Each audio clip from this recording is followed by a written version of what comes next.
a bouncy fireball. I don't know how that works, but it works. Hello everyone, welcome back to the channel. My name is Leah and this is an ode to fiction. I will update you all the books that I read in the month of June. In June I read 7 books. I read mostly fantasy, sci-fi, and a bit of contemporary, and also I read an ARC. I can't wait to share everything with y'all, so let's just get on into the video. I started off my month reading a contemporary book. This all goes back to May, because on May I had like this contemporary kick and I wanted to read a lot of more young adult contemporary romance books, so I decided to pick up another one by the end of the month, and I just finished it off in early June, and it is I Kiss Sarah Wheeler by Casey McQuiston. I Kiss Sarah Wheeler is a book that is recently published in the year 2022. It is a book by the author of Red, White and Royal Blue and One Last Stop. Kiss Sarah Wheeler is a story that follows our main protagonist, Chloe Green. And Chloe Green is a high-achieving, out gay character that comes from California, that moves back to the South with her 2 lesbian parents. Chloe is left clues by this girl named Sarah, and Sarah is like the popular girl. She's the perfect student. She is the principal's daughter. Her parents are devout Christians, and one day after her prom, Sarah turns out missing, and it seems like everyone was super chill about it. I mean, her parents are chill about it, but like the kids around school are like buzzing about where did Sarah go, and there are rumors spreading about what she did and where she went. And one day Chloe, frustrated about the sudden disappearance of her academic rival, she went to Sarah's house, and then there she meets up with her neighbor, which also snooping in Sarah's room, trying to find out clues where Sarah went, basically. And the other person that Sarah left clues for is her boyfriend, which is Smith. Her neighbor's name is Rory. So all 3 of them follow all this string of clues to find out where Sarah is, basically. The book has like Mean Girls / Looking for Alaska vibes. I read it pretty fast and I really enjoyed it at first. I gave it 4 stars originally, but then I started writing my review on Goodreads, and as I wrote my review, I felt like this book is kind of toxic and manipulative, because like Sarah is a character that is, I don't know how to describe her. Probably like she has an ego issue. Our main character also has an ego issue. What made me not like this book the more I wrote my review is that Sarah is just a manipulative, privileged white character, and something about her being a character that is privileged and white, and she's like she's rich too, makes me just wonder how disgusting this whole scheme that she's put on. I don't know, I just don't like the fact that she manipulated the people around her that basically cares about her to run around town to find out where she is, and then basically did a lot of scheming in the back that I can't mention because spoilers. I don't know, it just leaves a really bad taste in my mouth, and in the end I gave I Kiss Sarah Wheeler 2 out of 5 stars. I really don't like Sarah as a character. Yeah, and there is no character development from Sarah nor Chloe, but the side characters definitely thrive after they are released from the clutches of Sarah. But still, Chloe, the main character, and the main love interest, Sarah, they don't really change. They were basically the same old characters. Yeah, in the end, she did redeem herself, but still, she just really didn't care. She was all sucked up by Sarah, and she was I don't know, I just didn't like her. It just romanticizes like manipulation, and I just didn't like it. So yeah, 2 out of 5 stars for I Kissed Sarah Wheeler. After that book, I decided to pick up a sci-fi book, and it is a long-awaited read for me because I've adored this writer since I read their second series, and it is The Long Way to a Small and Angry Planet by Becky Chambers. The Long Way to a Small and Angry Planet starts off with our main character, Rosemary, and Rosemary is currently on her way to board the ship the Wayfarer. She just got accepted as the admin for this ship. When she boarded the Wayfarer, she meets a ragtag group of people that is the crew of this ship. The captain is a human man that is very, very nice and very caring towards his crew, and he's very wise. And he's basically the peacekeeper amongst the crew. And then there's Sissix. Sissix is the pilot, and she is from this planet where the people are half lizard, half bird, and the people of her race is polyamorous and they don't see gender. She is the most not sensible character. She's very outgoing and she's very friendly. She's the right hand man for Ashby. And then we have the text, which is Kizzy and Jenks. Kizzy is a very wild character. She is also human, and Kizzy is very outgoing. She's very creative, and she's very quirky and kind of weird sometimes. And she's like so loud, a bouncy fireball. That's how I would describe her. And her best friend, which is Jenks, is also a tech guy, but he specializes in like the AI and the mainframe kind of guy. He's a character that has this ability, but Jenks is very, very funny, and he knows how to like pull the punches. He's a bit snarky, Jenks, and he also loves his AI, which is a Lovelace. And then we have Dr. Chef. Dr. Chef is like a jellyfish. He's from a dying race, and he's he's so sweet, he's very caring. From his name, he is the doctor and the cook for the crew. And then the last one is Corbin. Corbin is the fuel expert of the ship. He's very meticulous, he's very grumpy.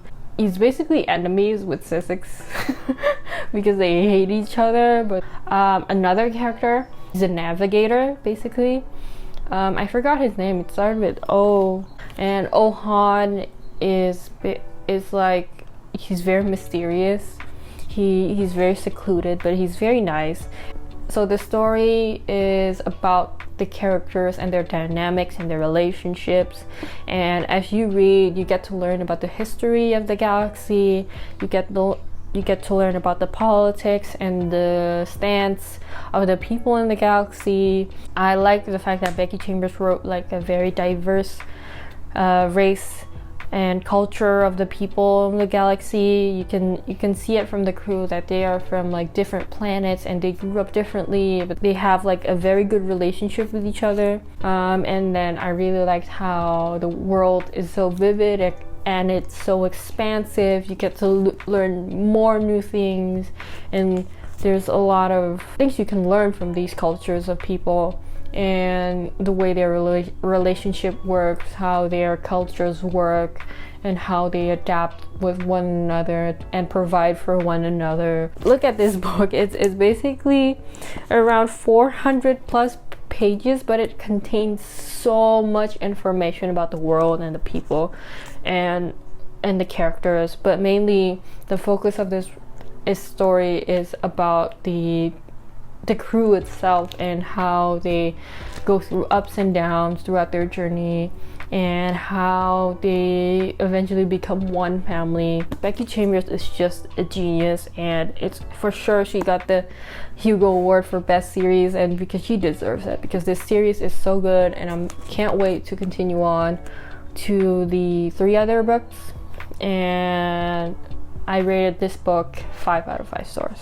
The third book that I read is another sci-fi book, and it is a standalone, and it is The Space Between Worlds by Micaiah Johnson. This is a sci-fi multiverse, and it's also sci-fic. It follows our main character, Kara. Kara is a multiverse jumper. She can jump from world to world, and she works for this company that harvests data from each different version of Earth, and they harvest this data to basically calculate all the happenings and compare the data and how the people live, blah blah blah blah. Kara is a special multiverse jumper because she, out of the few hundred worlds that this company have in data, Kara is dead in most of them, because if you jump into a world where you are still alive, you get basically mushed together and you are spitted out and you die.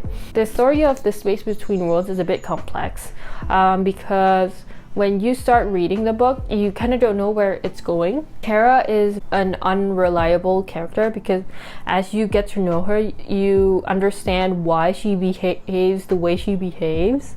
And the big plot point is, one day Kara goes to a version of Earth, and when she went there, something happened, and Kara has a lot of trauma from her life. And in the story, she learns how to come to terms with it, and how she uses it to basically grow as a person and then be at peace with it. It deals on themes about trauma, identity, and privilege and belonging, because most of the time Kara doesn't feel like she belongs where she is.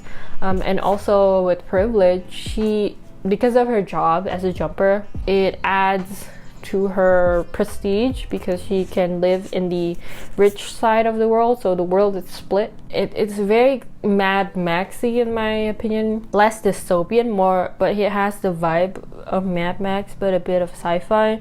What made me give this book the rating I gave is that the romance, well, I don't need romance in a book, but the romance was kind of like a rush attempt, and it wasn't that engaging for me, but it was still fun to read.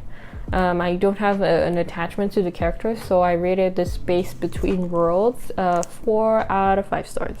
The next book will be a fun book, and it is one of my most enjoyable reads this month, and it is Half a Soul by Olivia Atwater. This is the first book to the Regency Fairy Tale series. This book was first self-published, but then it was acquired by Orbit, and it is gonna be republished on June 2022, but the ebook is already available on any platform. It's just a physical book. The story of Half a Soul, it is a fantasy romance set in Regency London. It follows our main character Dora. Dora is a girl that has half a soul because she is cursed by a fairy. Dora is the outcast of the family. She gets in a lot of trouble with her aunt because she can't feel strong feelings, so she's very, very blunt and very straightforward when she talks to people, and people are thrown off by her because she's so direct with her thinking. So one day Dora goes to London with her cousin because her aunt wants to marry her cousin to an eligible bachelor. During one of the balls, Dora meets this guy that introduces her to a very grumpy wizard, a very grumpy and rude wizard, and this wizard his name is Elias, and he is the Grand Sorcier for England. And then throughout the story, Elias and Dora develops a relationship. Dora discovers that there is an illness or a plague that is going around amongst the poor people. And turns out Elias is on the case, and he's trying to figure out what is happening to these kids. So yeah, Dora and Elias roots for each other to help out these kids and find out what happens. Elias has the vibes of Howl. Elias is charismatic, but he's very rude. He's very blunt as well. So there are parallels between Dora and Elias. It's a slow burn romance, so their relationship slowly develops as the story goes. It's just a wonderful story. I definitely highly recommend for you to pick up if you like Regency romances, and if you like Howl's Moving Castle. You will love this story because it is just so damn cute. Even though the magic system is very soft, the magical aspect of the world is probably the fae aspect. You don't really explore the world much because it is a character and relationship driven story, but it is a good quick read. It is around 200 pages, and it is such an easy story to get into and to fly through. Highly recommend this book. You can also sign up on the author's website to get a free short story or novella sent to your Kindle at oliviaatwater.com, I think. Highly recommend for you to pick it up. I rated Half a Soul 4 out of 5 stars. After Half a Soul, I decided to pick up another contemporary YA contemporary, and it is Ophelia After All by Racquel Marie. I'm so sorry if I'm pronouncing it wrong. Ophelia After All is a YA contemporary that follows a teenage girl named Ophelia. Ophelia is an aspiring botanist. She really likes to plant roses. That's her favorite plant. She is a high school senior. She has a group of friends that she loves. The group of friends is very diverse and very friendly towards each other. But during these very tense times before graduation, as she goes through the last few months of high school before prom, she feels like there is a change in the air, and the change is her. Ophelia basically has an identity crisis, and she starts questioning herself, starts questioning who she is, what she likes, what she wants to do, and of course starts questioning her sexuality, because all this time Ophelia has always developed like crushes on boys.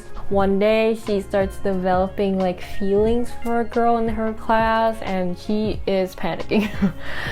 She is panicking a lot, but instead of going to her friends and talking about it, she starts to go into herself, and she starts shutting herself off from the people she loves. What I love so much about Ophelia After All is just the amount of diverse characters and how the writer condenses so many important themes that we go through as immigrants, as people of color, as someone that is queer. It is just beautifully done.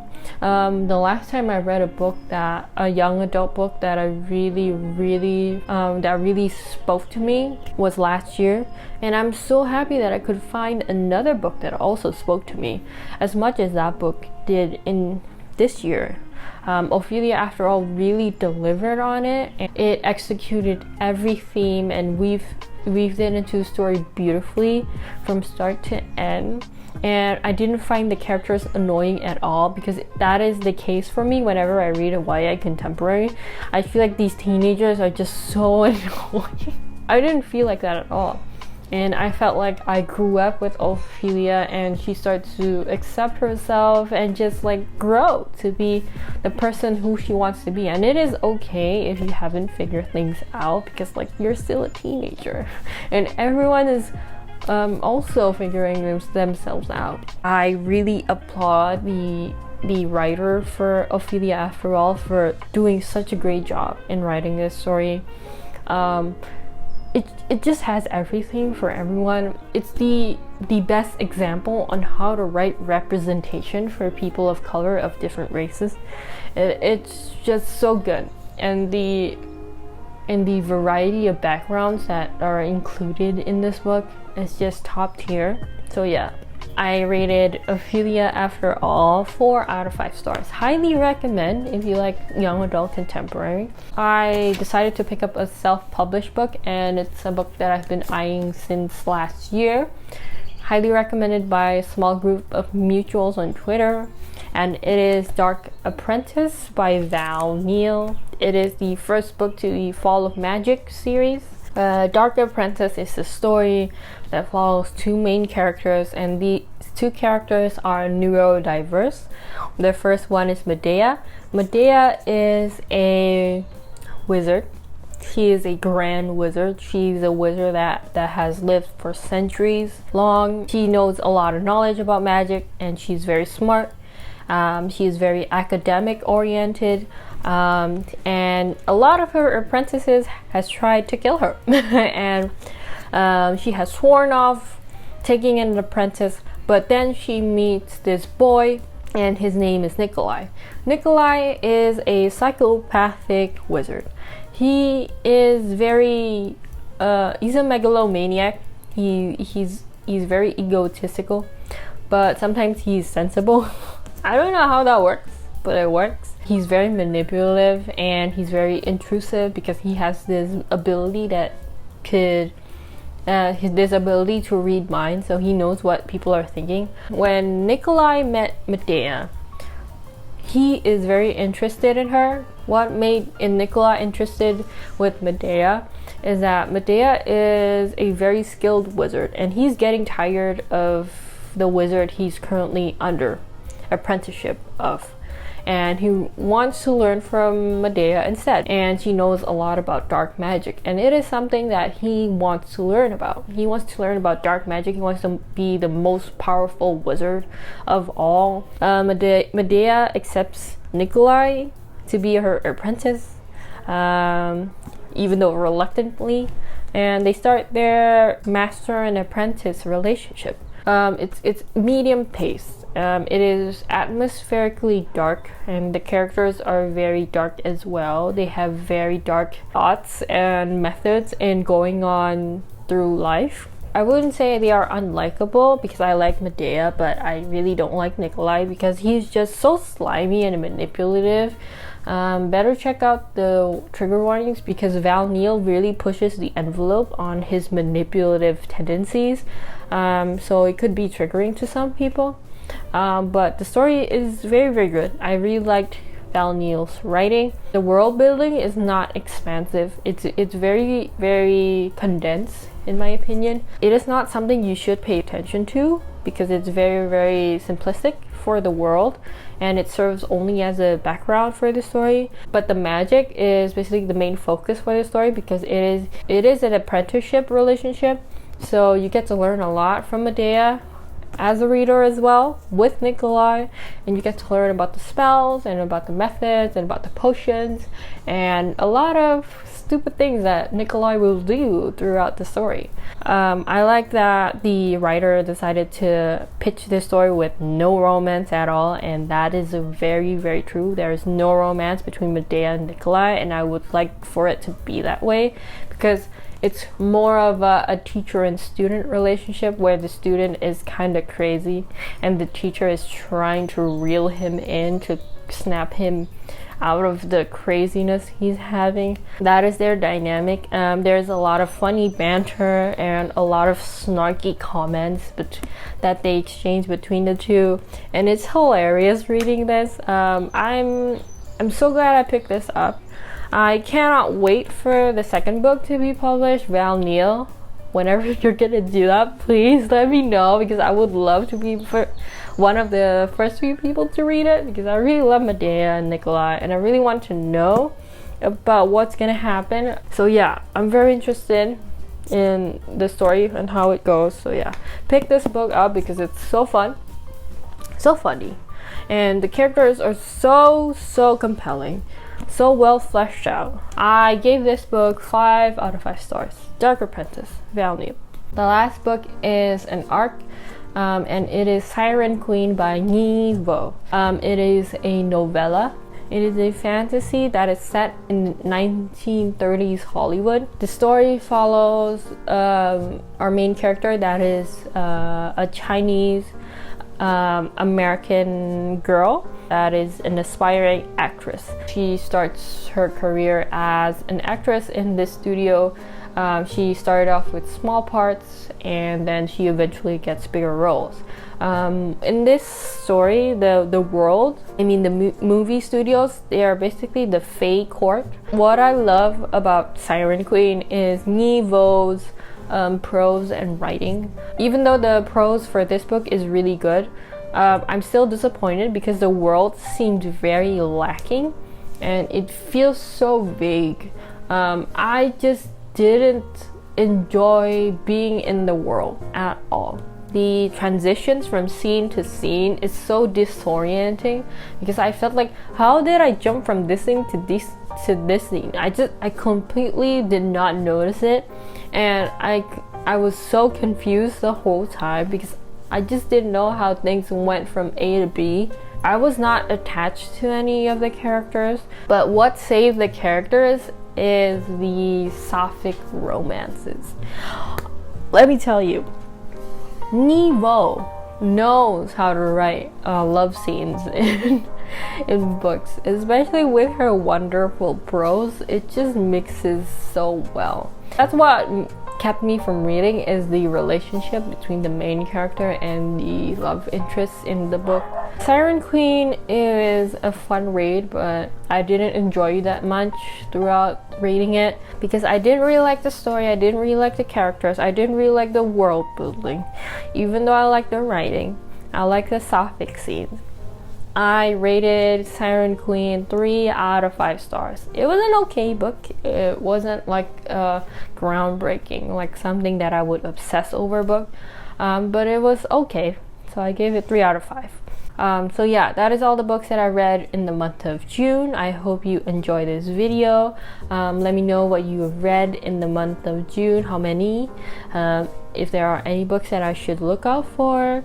Let me know as well if you have read any of the books that I mentioned. Before I end this video, please like, subscribe, and comment, and share the video with all your friends. All of the reviews of the books that I've read is probably on my blog. I will link my blog below. Don't forget to hydrate and follow my blog and all my socials. I hope you have a very nice weekend. Bye.